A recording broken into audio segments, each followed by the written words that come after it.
مساء الخير، صباح الخير، على حسب التوقيت اللي يجيكم فيه الفيديو. حبايبي، كيف حالكم؟ أخباركم؟ إن شاء الله كويسين وبخير. معلش ما نزلت لكمش أي فيديو. الحمد لله على كل حال. المهم، شكرا على تعليقاتكم الحلوة وعلى دعمكم لي. اليوم حبيت نشارك معاكم ونديروا كوكيز الكورن فليكس بطريقة سريعة.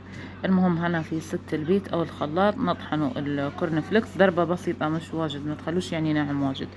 بعدين جهزت شوكولاتة بيضة وشوكولاتة سودا، ذوبتهم على حمام مائي وضفت عليهم شوية زيت أو سمن. أنا استخدمت الشوكولاتة الدريم المصرية، ممكن أي نوع شوكولاتة تفضلوه عادي. بعدين أنا استخدمت القالب السيليكون وحطيت فيه هيك، يعني ما خليتهش مرتفع عند فوق، لا لا، تقد نفس الكوكيز البسكوت او البسكوت الكوكيز، مش مرتفع يعني واجد. المهم، الإضافات ممكن تضيفوا مثلا مكسرات، ممكن زبيب، كيف ما تحبوا. وكان ما عندكمش مثلا القالب السيليكون في طاجين، تضيفوا ورقة زبدة وتضيفوا بالكاشيتي، تديروا كيف دائرة يعني مسطحة، مش مرتفعة واجد.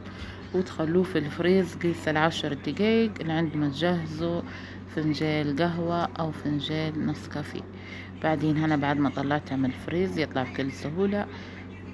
حطيت أوراق الكب كيك الصغيرات، يعطانك منظر في التقديم، بجد طعمه يهبل ومقرمش، ومش يعني أحسن حاجة فيه إنه لما طحنته ما قعدش يعني بودرة كي واجد، لا لا، يقعد مقرمش سمح.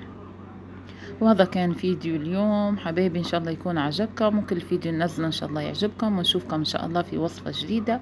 ومع السلامة.